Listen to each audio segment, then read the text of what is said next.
Marisa Contipelli of Bengals.com at the NFL Scouting Combine, joined by Pete Prisco of CBS. And Pete, you've been an advocate recently of the Bengals.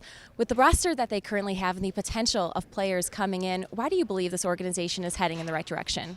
Well, I think the coach is a good start. I think he's a good, bright, young offensive mind. He's going to work well with Joe Burrow, who they will pick with the first overall pick. And he comes into a situation. You get a left tackle back, Jonah Williams. You get A.J. Green back because he's going to get tagged, and he'll be back. And you have Tyler Boyd. You have a great running back in Joe Mixon, who was phenomenal second half of the season. What's not to like about where they're heading? You seem pretty confident that it will be Joe Burrow with the #1 pick. Is it that easy in your mind? Oh, I don't think there's any question about it. He is the guy in this draft, and the Bengals need a quarterback. It just works. It makes all the sense in the world. And all that talk about him not wanting to play in Cincinnati, that was never any validity to that at all. He had no other, what's his options? He's going to sit out the year. I talked to him. He wants to play in Cincinnati. Now, in terms of Joe Burrow's skill set, why do you think he would be a good fit with the Bengals, given some of those offensive weapons that you did just mention? Well, I think he gets the ball out. He's good in the pocket. He's accurate. And I think all of that combined with the playmakers will help make him a really good quarterback. I think this is a no-brainer for the Bengals. And if you hit the right guy, which I think this guy will be the right guy, you have sustainable success for the next decade. That's a great situation to be in.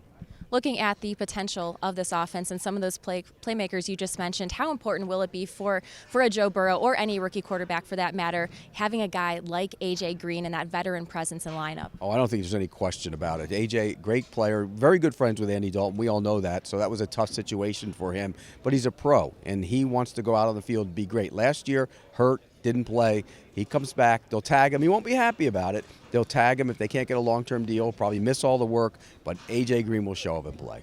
Now, there's certainly other areas of need that the Bengals will want to address in free agency and the draft. What are some of those other positions that you could see them targeting? Well, I think corner is an interesting position for them. They've done a good job with it, but Denard's unrestricted free agent, so they got to address that. Linebacker, another position, they need some help there as well. But again, you look through their defensive line, guys like Hubbard and Billings, depending on what they do with him, but they have good young players on that defense. Geno Atkins can still play at a high level. They got to fix the linebacker group. I think the corner situation will be interesting, and you can never have enough offensive linemen.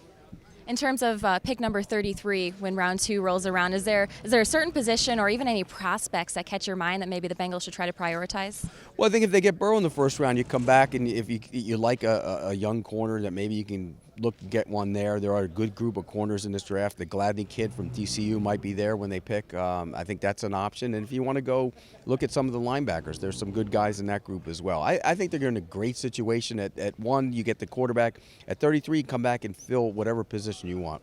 Well, Pete, thank you so much for spending some time with us. Make sure to check back into Bengals.com/combine for all of your latest coverage.